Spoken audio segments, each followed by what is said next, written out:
काल से है पर काल से नहीं है ना। वंदित्तु सर्व सिद्धे ध्रुवमचल मनोवमं गतिं पत्ते वोच्छामि समय पाहुड़ मृणमो सुध केवली भणिदम नमः समय साराय स्वानुभूत्या चकासते चित्स्वभावाय भावाय सर्वभावांतरक्षिदे निज स्वरूप को परम रस जामे भरो अपार वंदो परमानंदमय समय सार अभिकार। पढ़ते हैं कलश। ये भाव की अपेक्षा कल लिया था कि हमने नहीं ले लिया था ना 258।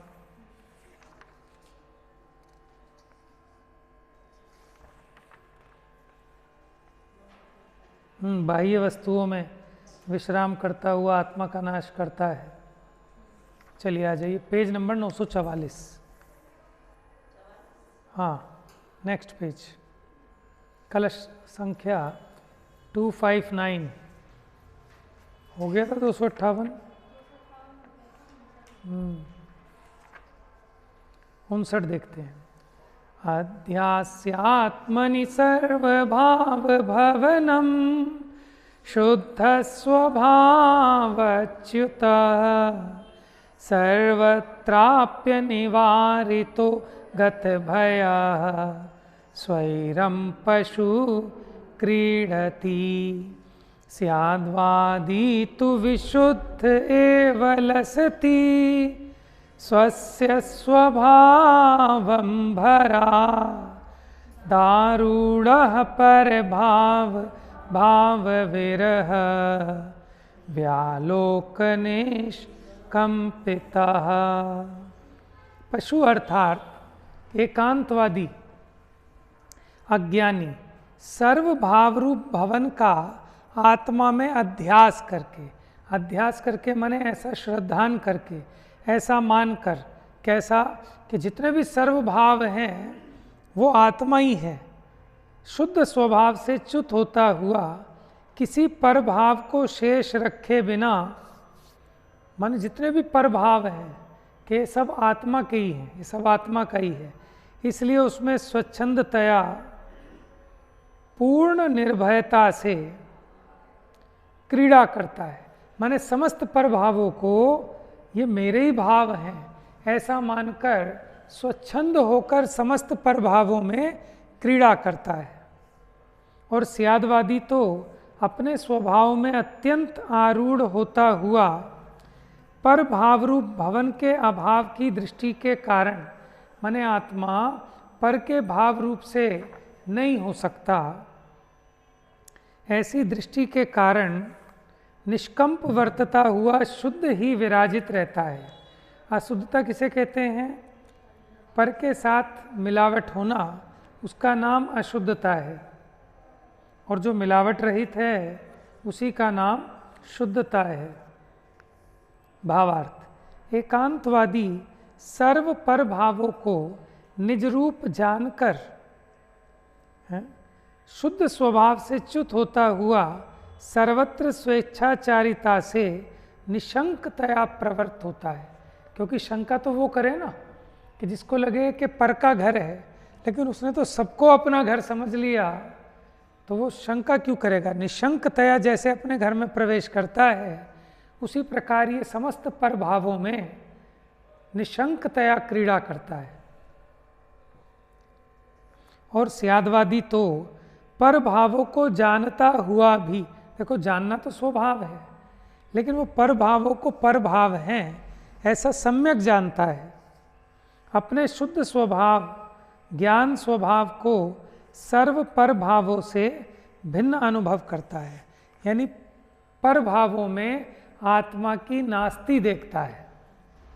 देखिए इसको पढ़ता हूँ इसमें से, कलश टीका में से भी। कोई एकांतवादी मिथ्या दृष्टि जीव ऐसा है जो वस्तु को द्रव्य मात्र मानता है, पर्याय रूप नहीं मानता, इसलिए जितनी है ज्ञेय वस्तु उसकी अनंत है शक्ति, उनको जानता है ज्ञान। देखो भाव में क्या ले रहे हैं, उसकी शक्ति को पकड़ रहे हैं भाव में। जैसे अपने स्वपदार्थ की भी शक्ति है, गुण है, धर्म है, सब भाव में आ जाएंगे। ऐसी समस्त परगे जो जानने में आए उनकी भी अपनी शक्ति है, गुण है, धर्म है, स्वभाव है। तो उनकी शक्ति को जानता हुआ ज्ञान जैसी ज्ञेय की शक्ति है उसकी आकृति रूप परिणमता है, माने उसके भाव को जानता हुआ परिणमित होता है। ऐसा देखकर जितनी ज्ञेय की शक्ति उतनी ज्ञान वस्तु ऐसा मानता है, माने उस शक्ति को अपनी शक्ति मान बैठता है। ये देखो शरीर की शक्ति है ना, एक धन की शक्ति होती है, समझ में आया। एक मामा IAS हैं तो उनकी भी ताकत होती है अपनी। तो ये शक्ति किसकी है? पर की ताकत है, और पर की ताकत को अपनी ताकत मानता है। तो माने जिस ज्ञेय को जाना, उस ज्ञेय के भावों को जाना, उसकी शक्ति को जाना, लेकिन उसमें आत्मा का नास्तित्व है ऐसा नहीं जानता। क्या मानता है? कि ये सब मेरा ही भाव है। क्यों ऐसा क्यों हुआ? कि जो ज्ञेय की शक्ति की आकृति रूप परिणमता है जो ज्ञान, ऐसा देखकर जितनी ज्ञेय की शक्ति उतनी ज्ञान वस्तु ऐसा मानता है मिथ्या दृष्टि एकांती। उसके प्रति ऐसा समाधान कि स्यादवादी ज्ञान मात्र जीव वस्तु का ऐसा स्वभाव है, कैसा? कि समस्त ज्ञेय की शक्ति को तो जाने और जानता हुआ उसकी आकृति रूप परिणमित होता है। जैसा उसका स्वरूप है बिल्कुल वैसे ही परिणमित होता है। परंतु ज्ञेय की शक्ति ज्ञेय में है, ज्ञान वस्तु में नहीं है। ज्ञान की जानने रूप पर्याय है, इसलिए ज्ञान वस्तु की सत्ता भिन्न है। मिथ्या दृष्टि एकांतवादी हे उपादेय ज्ञान से रहित होकर, माने क्या छोड़ने लायक है और क्या ग्रहण करने लायक है, इस विवेक से रहित होकर स्वेच्छाचार रूप प्रवर्तन करता है। माने वो जो ज्ञेय की शक्ति है वो है। हे क्या है? कि तो ज्ञेय मात्र है, मैं उसका ग्रहण नहीं कर सकता, लेकिन उसको क्या मानता है? कि मैंने इसका ग्रहण कर लिया। परद्रव्य से अस्थि मान रहा है, जबकि परद्रव्य से नास्ति है। मेरा नाश हो गया, बिल्कुल। संयोग बढ़िया हो गए तो इससे मेरी ताकत है। अपने से अपनी ताकत को नहीं जान रहा कि मैं ज्ञान दर्शन चैतन्यमयी हूँ इसलिए मेरी सत्ता है, ऐसा तो नहीं जानता। या तो शरीर से मेरी सत्ता मानता है, संयोगों से अपनी सत्ता मानता है, बंगला गाड़ी है ना, मकान दुकान, अथवा सामाजिक प्रतिष्ठा यश, इससे अपनी सत्ता मानता है। तो जबकि उनसे तो मेरी सत्ता की नास्ती है, उनसे मेरी सत्ता नहीं है, उनमें मेरी सत्ता नहीं है। सम्यक दृष्टि अपनी सत्ता को पहचानता है ना, कि जिसको अपना घर नहीं पता वही तो किसी दूसरे के घर में घुसता है। और कब घुसता है? कि उसको ये भी नहीं पता कि किसी दूसरे का है। किसी दूसरे का पता हो तो भी ना घुसे, और अपना घर पता हो तो भी ना घुसे। अपना तो पता नहीं और दूसरे का भी पता नहीं, क्योंकि जो जीव को नहीं जानता वो अजीव को भी नहीं जानता। समझ में है? सापेक्ष हैं। जिसे अपनी वस्तु का पता नहीं उसे पराई वस्तु का भी पता नहीं। ठीक है ना? जैसे मानो मुझे ये नहीं पता कि मोबाइल मेरा है, तो मुझे ये भी नहीं पता कि आप किसी दूसरे का है, क्योंकि मैं क्या जानूँ? या तो वो संशय में रहेगा। जैसे अपना कपड़ा पड़ोसियों की छत पे गिर गया और उन्होंने मुझसे पूछा कि साहब ये आपका है क्या? मैं कहा मुझे तो पता नहीं, मैडम को पता होगा या बच्चों को पता होगा। तो मैं अब ना तो ये कह सकता कि मेरा है और ना मैं ये कह सकता कि मेरा नहीं है। हाँ ठीक है। और या फिर अपने कपड़ों की पहचान होगी तो मैं कह सकता हूँ कि साहब ये कटोरी हमारी नहीं है। क्यों? कि मेरे घर में जितनी कटोरी है मुझे उसकी पहचान है। तो जो जीव को जानता है वही अजीव, कि जो ये जीव नहीं है उसको जानता है। जो इस एक को नहीं जानता वो किसी को नहीं जानता, और जो इस एक को जानता है वो सबको जानता है। ऐसी मूल गाथा है।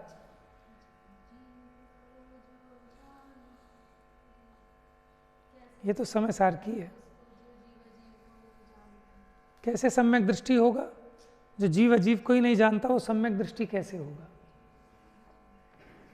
देखो, जीव अजीव में भी यहाँ बात है आपा पर की। ठीक है, जीव अजीव को जाने बिना आपा पर का जानना नहीं होता, इसलिए जीव अजीव को जानना। आपा पर में और जीव अजीव में अंतर है। क्या अंतर है? कि ये अपने को भी कदाचित अजीव जान ले, लेकिन इसको ऐसा जानना है कि जीव भी बहुत सारे हैं, सबको तो आपा नहीं जाने कि मैं क्या हूँ। ये जो मेरी अनुभूति में निरंतर आ रहा है, ये जानने देखने रूप जो शक्ति है, ये मैं हूँ। ऐसे आपा का ज्ञान। जिसको आपा का नहीं पता उसको पर का भी नहीं पता। तो इसीलिए स्व से अस्ति, पर से नास्ति। वो उदाहरण है ना बहुत फेमस, कि एक बच्चे को भेजा कि बेटा जा संतरे ले आना, वो मौसम्बी ले आया।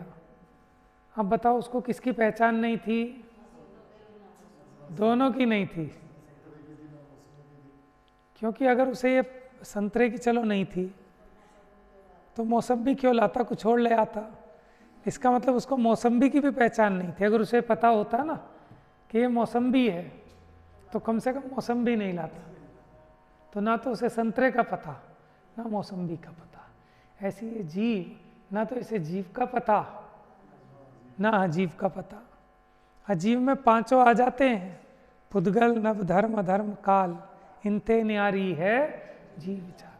जहाँ जीवत तो नहीं है, माने वो भी मेरा जीव पना नहीं है, वो सब मेरे लिए अजीव है। आप सब मेरे लिए अजीव हैं। होंगे आप जीव, अपने लिए होंगे। समझ में आया? गरीब आदमी कहता है सेठ होगा अपने घर का, हम तो अपने घर के सेठ तो हम खुद हैं। समझ में आया? तो ऐसे प्रत्येक जीव अपने लिए जीव है, दूसरे के लिए वो अजीब सरीखा है, क्योंकि उसके किसी काम का नहीं। क्योंकि जीव उसे कहते हैं कि जिसे जानने पर सुख भी हो और ज्ञान भी हो। जिसमें मेरा सुख नहीं, मेरा ज्ञान नहीं, वो काहे का जीव?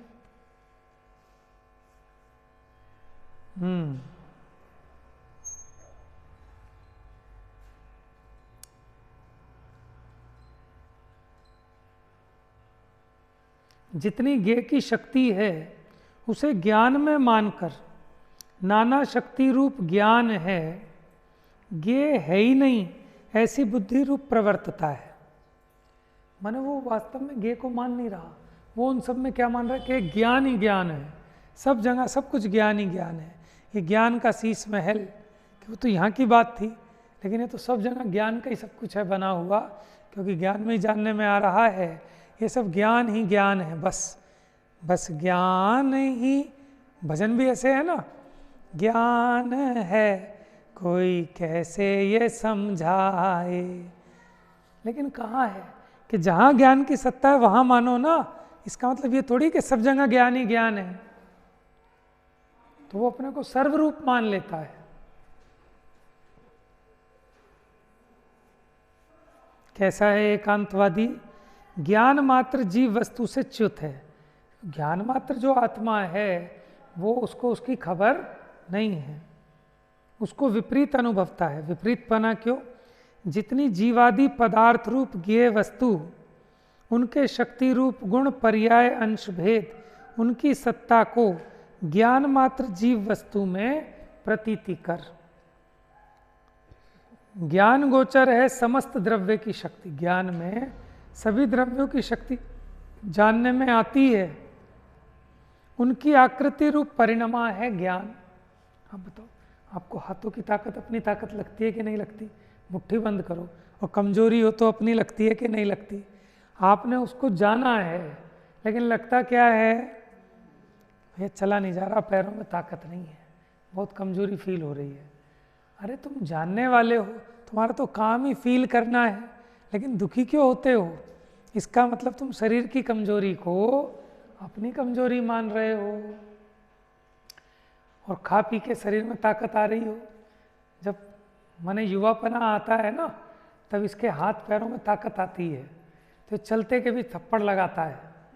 और जब उम्र ढलने लगती है तो खुद ही चलना मुश्किल सा लगता है, किसी से तो क्या कहेगा। तो उस कमजोरी को अपनी मानता है कि शरीर की कमजोरी ये तेरी कमजोरी नहीं, शरीर की ताकत ये तेरी ताकत नहीं, लेकिन तेरे ज्ञान का स्वभाव जानने का है, तो जानने में तो आएगा, लेकिन उसे अपनी क्यों मानता है? तो अपने उससे साइकोलॉजिकल वो परेशान रहता है कि मैं कमज़ोर हूँ, मैं कमज़ोर हूँ। तो डॉक्टर कहते हैं अब तू ऑटो सजेशन कर, तू ये अनुभव कर मेरे में ताकत आ गई, आँख मीच और सोच मेरे में एनर्जी भर रही है, अब मेरी मुट्ठी में इतनी ताकत आ गई कि एक मुक्का मारूं तो धरती में से पानी निकल आएगा। तो इसको फील होने लगता है कि हाँ, ऐसी ऑटो सजेशन है। तो हम तो यहाँ समझा रहे हैं सब कल्पनाएं हैं तेरी, कि शरीर की ताकत ये तेरी ताकत नहीं है, तू तो उसका ज्ञान कर रहा है, और ज्ञान उसको जानने रूप परिणमित होता है। तो भ्रम से इसको ऐसा लगता है कि ये मेरी शक्ति है, मेरी ताकत है। अब इसे 2 ताकत की गोली खिलाओ तो ब्लड सर्कुलेशन शरीर में ज़्यादा होगा, इसको लगेगा अब ताकत सी आ गई एकदम। या थोड़ी सी ये दौड़ लगा ले, थोड़ी वर्जिश कर ले, तो इसको थोड़ा सा शरीर में, कि वो ज्ञान उस तरह का हो रहा है और अपने आत्मा का ज्ञान नहीं है कि जो जानने रूप शक्ति है ये तेरी शक्ति है। वो शरीर में जो ब्लड सर्कुलेशन की शक्ति है वो तेरी ताकत नहीं है, लेकिन क्या करे कि उसको जानने रूप परिणमित होता है ज्ञान, और इसको उसमें भेद ज्ञान ना होने से ऐसे ही भासता है कि ये मेरी ताकत है। ये तो छोड़ो, धन की ताकत अपनी ताकत दिखती है कि जब मेरे पास धन नहीं था भाई साहब, मुझे कोई घुसने नहीं देता था कहीं मंदिर में, समझ में आया? मुझे कोई कार्ड नहीं देता था अपने यहाँ शादी का, और जब से मेरे पे धन आया, मोहल्ले में किसी की भी शादी हो मेरे पास कार्ड जरूर आएगा, समझ में आया? तो धन की ताकत को अपनी ताकत महसूस कर रहा है, इसलिए धन के पीछे पागल है दुनिया। फोकट में थोड़ी ही है, उसको ऐसा दिख रहा है ना बाहर में कि देखो धन आने से यश होता है, धन आने से लोग बुद्धिमान कहते हैं, नहीं तो हमें तो पागल कहते। और धनवान व्यक्ति बेवकूफ़ हो और वो बेवकूफ़ी की बात करे तो भी बड़े बड़े विद्वान उसकी ताली बजाएंगे, भाई ताली बजाइए, क्या गजब की बात कही है सेठ जी ने।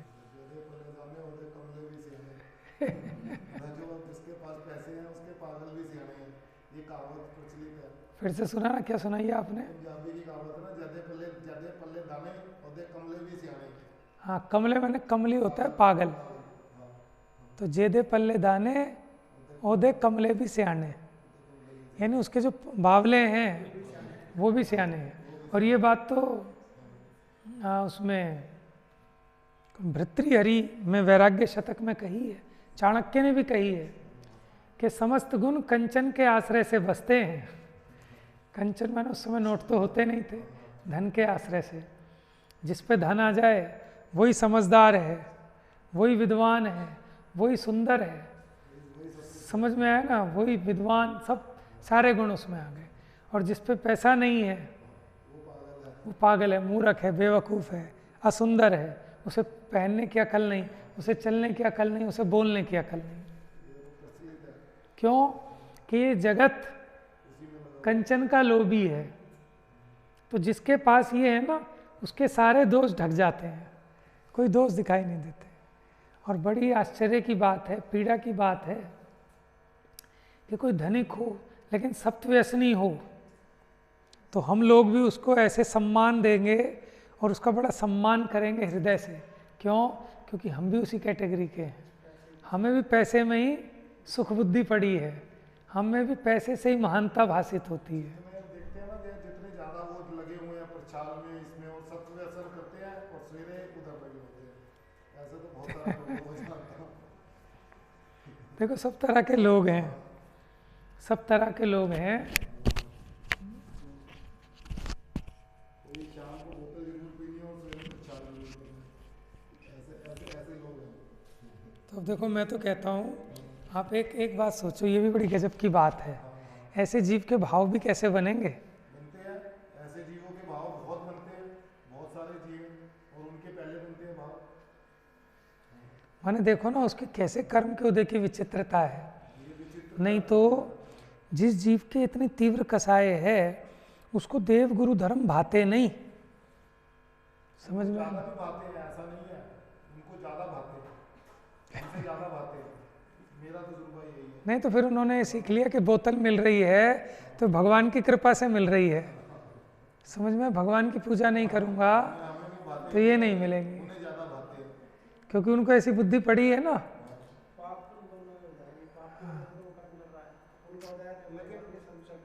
पुण्य भी कैसा पुण्य उनका, पुण्य भी कैसा।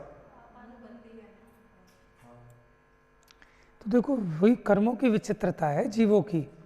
देखो इसमें बहुत सोचने वाली बात है कि चलो ये तो शराबी व्यक्ति की बात है, लेकिन हम अपनी और अपनी देख लें। ठीक है, हम मदिरा सेवन नहीं करते, लेकिन मोहरूपी मदिरा का सेवन तो कर ही रहे हैं, है ना? और हम ही प्रक्षाल कर रहे हैं यहाँ, शुद्ध आत्मा का कर रहे हैं और करा रहे हैं, तत्व ज्ञान में नहला रहे हैं, ठीक है, और फिर भी मदिरा पी रहे हैं और सबसे ज़्यादा प्रक्षाल कर रहे हैं।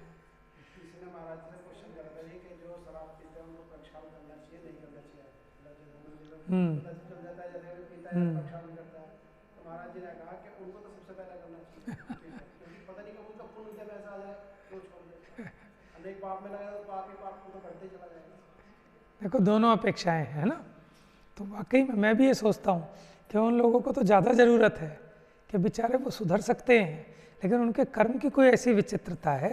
नहीं तो वाकई में अगर बिगड़ा हुआ हो, इतना बुरा हो, तो उसको सुध नहीं आएगी। भले ही हम मोह मदिरा पी रहे हों, लेकिन फिर भी हम आ रहे हैं, तो इसका मतलब कहीं ना कहीं वो मदिरा अब छूटने वाली है, छूट जाएगी। समझ में आया ना? तो इसलिए समाज को बहुत विवेकपूर्वक ऐसे लोगों को हैंडल करना चाहिए, ये नहीं कि उनका अनादर कर दें। और जैन धर्म में तो भील जैसों को भी धर्म धारण कराया कि अच्छा तू और कोई मांस नहीं छोड़ सकता, कोई बात नहीं। किसका मांस नहीं खाता? कि कौवे का। खाने का कोई प्लानिंग तो नहीं, अरे नहीं कभी कोई ज़रूरत ही नहीं पड़ेगी। तो वो छोड़ सकता है कि हाँ महाराज वो छोड़ सकता हूँ, कि वो छोड़ दे चल, उससे बेड़ा पार हो गया। कि यहाँ तो जितना लग जाए, यहाँ तो अनुमोदना है, एक भी जीव हटे नहीं, सब लगें कि जिसका जैसा कल्याण संभव हो उस प्रकार कल्याण हो जाए। कि साहब मेरी दुकान चलेगी क्या प्रक्षाल करने से? कि हाँ चलेगी, आ जा, तू आ तो बेटा एक बार। जब तू आएगा तो तुझे समझ में आएगा कि असली धंधा तो ये है क्या, कि तत्व ज्ञान का जो व्यापार है, ठीक है ना, ये है असली व्यापार।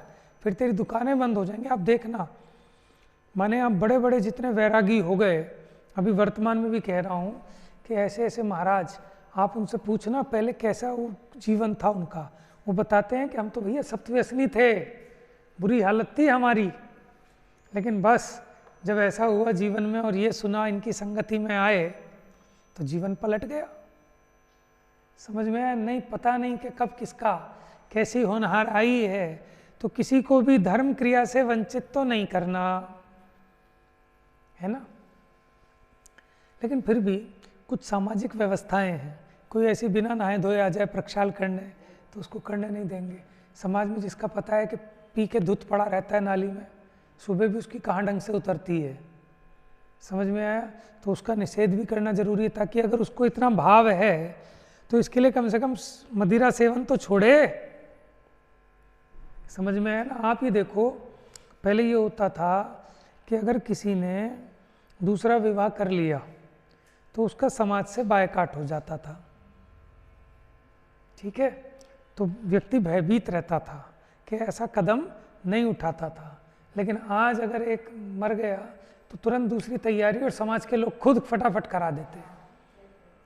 समझ में आया? पहले तो दूसरी जगह करने पे ही बवाल हो जाता था, हाँ, अब तो पता नहीं कहाँ क्या क्या हो रहा है। समझ में आया? और उसके खानदान में रोटी बेटी का व्यवहार खत्म। उनके यहाँ कोई ना लेता था रिश्ता, ना कोई देता था, ताकि आगे और लोग बिगड़े नहीं, उनको शिक्षा मिले।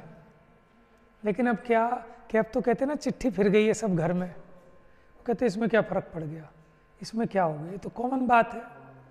तो बुरा ही नहीं लगता जीव को कि मैं कोई अपराध कर रहा हूँ। तो पहले लगता तो था कि हाँ मैं कुछ गलत कर रहा हूँ, उसको अंदर में गिल्टी फील होता था, वो उसका प्रायश्चित करता था। लेकिन अब तो जीव को लगता ही नहीं।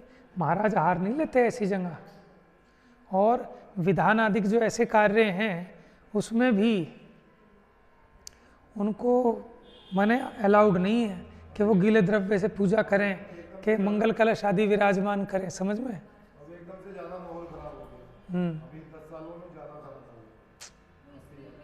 गया, कोई विवेक ही नहीं रहा। आप अब आसपास ही देखो, अपने आसपास ही बहुत सारे उदाहरण मिल जाएंगे सभी को मेरे ख्याल से। ये भी इन्होंने गजब की बात कही कि स्त्रियों के लिए निषिद्ध है, पुरुषों के लिए नहीं, क्योंकि राजाओं के तो 96 हज़ार रानी होती हैं, लेकिन कोई एक ऐसी रानी बताओ जिसके 2 राजा हों, है ना। तो वो उस तरह की परंपरा थी, लेकिन आज तो जेल हो जाएगी। वो भी वैसे ना, जैसे वो भी एक अतिशयोक्ति है। हाँ। 96,000 रानियां, ये भी इतना, चलो जो है इसमें क्या दिमाग लगाए आप, प्रयोजन खुद मानो इन बातों को। देखो उसमें ऐसा है कि चक्रवर्ती क्या होता है, प्रयोजन बोध नहीं है हमारे लिए ये बातें, क्या है क्या नहीं। वो तो ऐसा है ना, उसकी इतनी विक्रियाएं होती थी। वो एक राजा एक साथ में 96,000 रूप बनाकर हर 96,000 रानियों के पास अवेलेबल रहता था। आज के टाइम में यहाँ पर भी ये देखो कि महिलाओं की संख्या ज़्यादा है, पुरुषों की संख्या कम है। अगर पूरे विश्व का अगर एवरेज निकालोगे तो अगर इस तरीके से होगा तो और व्यवस्थाएं खराब हो जाएंगी। तो अलग अलग कालों में, वो इतिहास की बात है, फिर अलग अलग कालों में अलग अलग प्रकार की बातें हैं। बहुत ज़्यादा होंगी, पुरुष बहुत कम होंगे, या तो ऐसा होगा, लेकिन इतना रेशियो। देखो चक्रवर्ती की 32,000 रानियां मलेच्छ खंड से होती थी, क्योंकि वो तो चक्री है ना, 6 खंडों को जीतता था। तो पहले क्या परंपरा होती थी कि जिसको आपने जीता, अब क्या गारंटी है कि कल को वो विरोध नहीं करेगा, विद्वेष नहीं करेगा, तो वहाँ उसकी बेटी से विवाह कर लिया जाता था, और उसने बेटी दे दी तो अब कम से कम पीठ में छुरा नहीं घोपेगा, है ना, अपनी बेटी को विधवा तो नहीं करेगा। तो वो पक्की कन्फर्मेशन हो जाती थी। तो चक्रवर्ती जहाँ जहाँ जाते थे सब अपनी अपनी कन्याओं को उनके साथ वर देते थे। तो इस प्रकार 96,000 हो जाती थी। समझ में आया? लेकिन फिर भी एक अतिशयोक्ति तो लगती है ही है। हाँ, तो हमें तो लगेगी भाई, हमें अपने हिसाब से सोचें तो हमें तो लगेगी। आप ही सोचो, उसका भोजन देखो आप, 1 ग्रास भोजन, पूरी चक्रवर्ती की जो सेना है वो उसके 1 ग्रास भोजन को नहीं पचा सकती, 10 लग जाएंगे सबको, और चक्रवर्ती पचा लेता है। उसके कभी निहार नहीं होता, आप देखो ना, मलमूत्र नहीं होता उसके कभी, जो खाता है वो भस्म वही पच जाता है। सभी शलाका पुरुषों के निहार नहीं होता, मलमूत्र नहीं होता, नारायण के, प्रति नारायण के, चक्रवर्ती के, तीर्थंकर के, और इनके माता पिता के भी। किसके? तीर्थंकरों के माता पिता के मलमूत्र नहीं होता। समझ में आया? तो हमें तो लगेंगी, लेकिन अब तो हम जिनवाणी से मानेंगे। चलिए, तो बात ये चली थी कि जिसको आपा का ज्ञान नहीं है उसको पर का भी ज्ञान नहीं होता।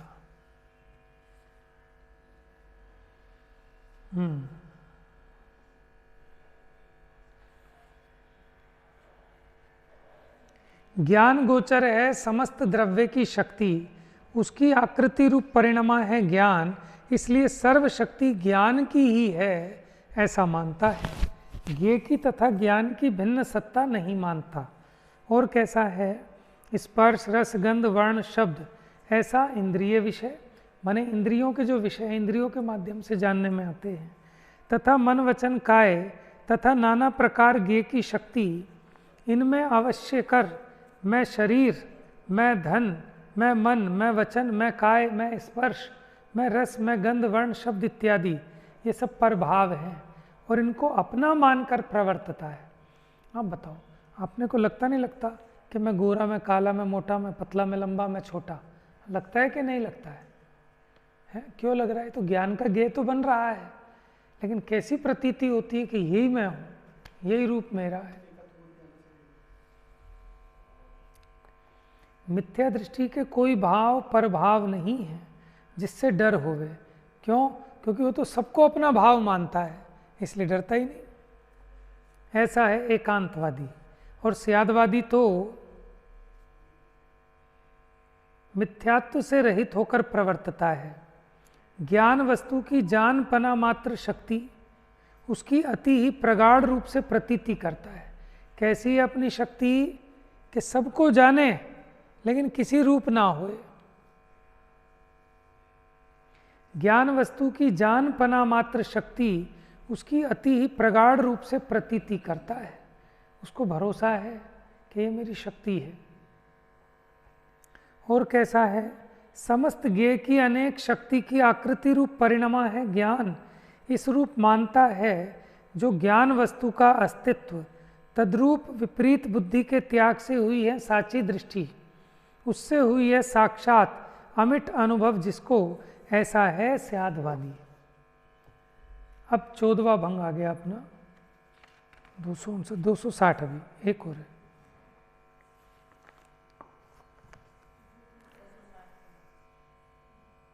पेज नंबर 944, 260 नंबर कलश।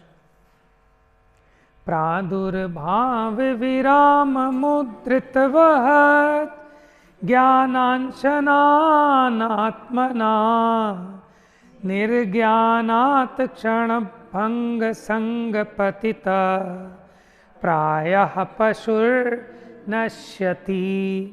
स्याद्वादी तु चिदात्मना परिमृशन् चिद्वस्तु नित्योदितं टंकोत्कीर्ण घन स्वभाव महिमा ज्ञानम भवन जीवती। पशु यानी एकांतवादी अज्ञानी उत्पाद व ऐसे लक्षित, ऐसे बहते हुए ज्ञान के अंश रूप, क्या कह रहे हैं, उत्पाद व ऐसे लक्षित, ऐसे बहते हुए ज्ञान के अंश, बहते हुए ज्ञान के अंश माने ज्ञान पर्याय, ज्ञान के अंश रूप अनेकात्मकता के द्वारा ही।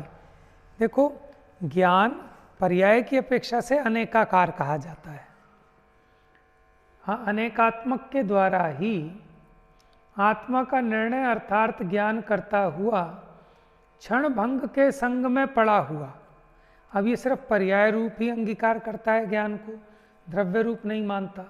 तो क्षण भंग के संग पड़ा हुआ बहुलता से नाश को प्राप्त होता है, क्योंकि वो पर्याय तो एक समय की है, पर्याय नष्ट होगी तो मैं ही नष्ट हो गया।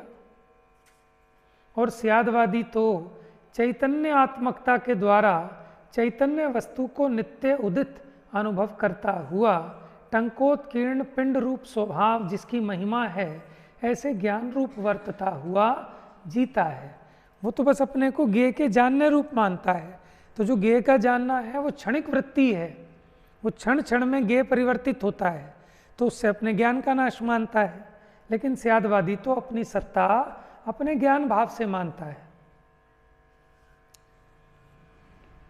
भावार्थ देखो, जैसे टीवी है, टीवी, हम टीवी लाए, अब टीवी में फिल्म देखने चालू करी, अब फिल्म देखी, जंगल था, अब जंगल चला गया, तो अम्मा जी रोती हैं इतना महंगा टीवी लाए, मना भी किया था, और अब देखो नाश हो गया ना, क्योंकि जब लाए थे तो उसमें जंगल दिख रहा था, और अब जंगल पलट गया, मरुस्थल आ गया कि हमारा एक टीवी का नाश हो गया। समझ में? ऐसा ही बेवकूफ़ी अज्ञानी एकांतवादी करता है कि ज्ञान में जो ज्ञेय ज्ञात होते हैं, ज्ञान को सर्वथा ज्ञेयाकार रूप मानता है एकांत से। पहले वाले ने क्या गलती की थी? सर्वथा ज्ञानाकार माना था। तो जितने ज्ञेय हैं उनकी सत्ता को नहीं माना, ये सब ज्ञान ही है ऐसा माना। अब इसको क्या हुआ कि इसने बस कि वो जो पर्याय रूप अंश था उसको ही सर्वांश मान बैठा, उसे ही अपना शाश्वत स्वरूप सर्वथा मान बैठा। तो पर्याय का अभाव होने पर अपना ही नाश मानता है? हाँ, बुद्धमती टाइप। लेकिन अनेकांतवादी अपने स्वभाव को जानता हुआ कि वो आत्मा पर्यायों की अपेक्षा से भले अनित्य हो, लेकिन अपने द्रव्य स्वभाव की अपेक्षा नित्य है। तो स्यादवादी तो यद्यपि ज्ञान ज्ञेयानुसार उत्पन्न विनष्ट होता है, फिर भी चैतन्य भाव का नित्य उदय अनुभव करता हुआ जीता है, नाश को प्राप्त। अब जैसे लाइट चली गई, अब अम्मा जी रोने लगी, इतना महंगा टीवी है तो खराब ही हो गया। कि खराब नहीं हुआ, लेकिन वो समझती है कि टीवी तभी टीवी है जब इसमें कुछ दिख रहा हो, जिस समय नहीं दिख रहा उस समय वो टीवी नहीं है क्या। मैंने उसने टीवी की सत्ता उसमें दिखने वाले चलचित्र से मानी, यद्यपि वो भी है, समझ में है। उसी प्रकार इसने ज्ञान को ज्ञेयाकार रूप ही एकांत से माना, तो ज्ञेयाकार का अभाव होने पर अपना नाश मानता है। शरीर के साथ संयोग है, लेकिन शरीर का नाश होने पर मेरा सर्वथा नाश कहाँ होता है। अगला कलश और पढ़ते हैं, 14वां भंग। टंकोत्कीर्ण विशुद्ध बोध विसरा रात्मतत्वाशया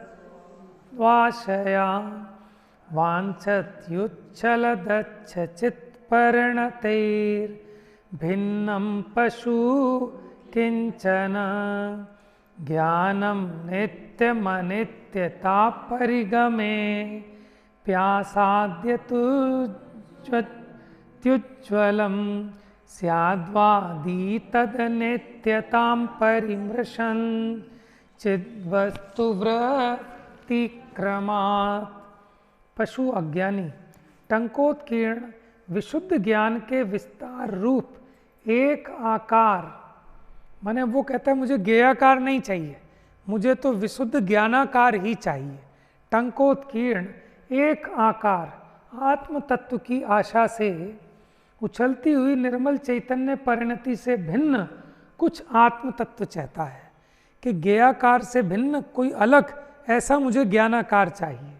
कैसा ज्ञान चाहता है कि जिसमें कोई ज्ञेय ना झलके, ऐसा दर्पण कि जिसमें कोई प्रतिबिंब भासित ना हो, क्योंकि उससे ये मलिन हो जाता है।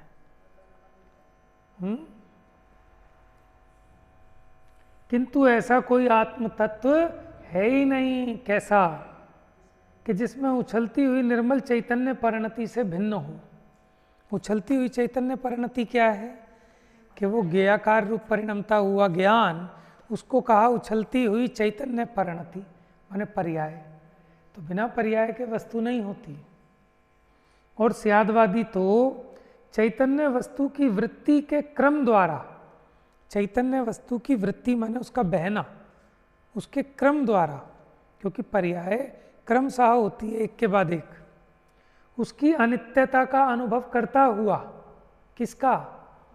कि वो ज्ञान पर्याय अपेक्षा अनित्य है ऐसा अनुभव करता हुआ नित्य ऐसे ज्ञान को अनित्यता से व्याप्त होने पर भी उज्जवल मानता है कि है नित्य फिर भी अनित्यता से व्याप्त है, और अनित्यता से व्याप्त होकर भी नित्य रहता है। ऐसे उस ज्ञान की उज्ज्वलता को अनुभव करता है। एकांतवादी ज्ञान को सर्वथा एकाकार नित्य प्राप्त करने की इच्छा से उत्पन्न होने वाली और नाश होने वाली चैतन्य परिणति से पृथक कुछ ज्ञान को चाहता है। समझ में है? अगर हम और आप भी ऐसे ज्ञान को खोजते हों आँख मीच के कि मुझे जिसमें कोई ज्ञेय नहीं झलके, कोई मन का विषय भी नहीं झलके, ऐसा मुझे ज्ञान का अनुभव करना है, तो ऐसा ज्ञान नहीं मिल सकता आपको। तो वो चैतन्य परिणति से पृथक कुछ ज्ञान को चाहता है, परंतु परिणाम के अतिरिक्त कोई पृथक परिणामी तो नहीं होता। अंडरलाइन करने जैसी बात है। क्या कहा? परिणाम के अतिरिक्त कोई पृथक परिणामी तो नहीं होता। समझ में आया? याद कर लेना, पूछूंगा कल कि परिणाम के अतिरिक्त कोई पृथक परिणामी नहीं होता।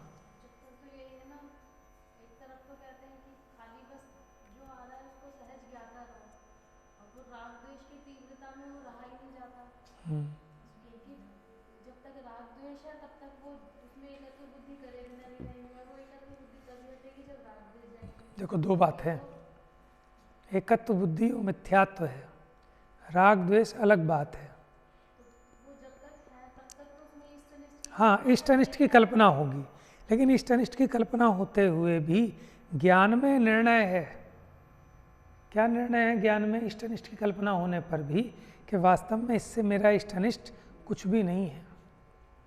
समझ में? जैसे आप तत्व विचार करते हैं, तत्व ज्ञान करते हैं, आप भी सब 5 इंद्रिय के विषयों में लगते हैं, ठीक है, पैसा कमाना भी चाहते हैं, बढ़ाना भी चाहते हैं, अपने हिसाब से फेर फार करने की भी आपको कल्पनाएं होती हैं, इष्ट अनिष्ट पने की, लेकिन कहीं अंदर कोने में एक बात तो रहती है ना, व्यर्थ है, तेरे करने से होना जाना नहीं है, लेकिन फिर भी राग आए बिना रहता नहीं है। समझ में, ये अस्थिरता की दशा में ऐसा होता है। लेकिन अब ये मिटता हुआ होता है, हल्का पड़ता हुआ होता है, क्योंकि उसी विचार को जब कभी मौका पाकर ये बार बार अपने उपयोग को, जैसा कि इसको निर्णय है, उसमें जब अपने उपयोग को लगाता है तो इन सब चीज़ों की असारता भासित होती है, और वो फिर राग घटता हुआ राग होता है, बढ़ता हुआ नहीं होता।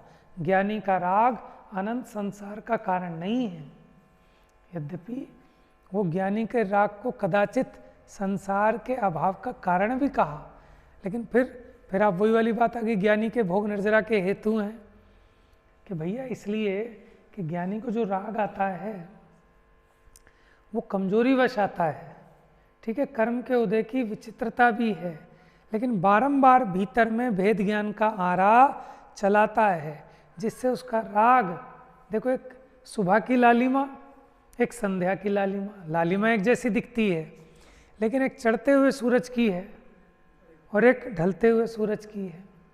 तो ज्ञानी का जो राग है वो ढलते हुए सूरज की लालिमा जैसा है, और अज्ञानी का बढ़ता हुआ, फैलता हुआ। समझ में आया?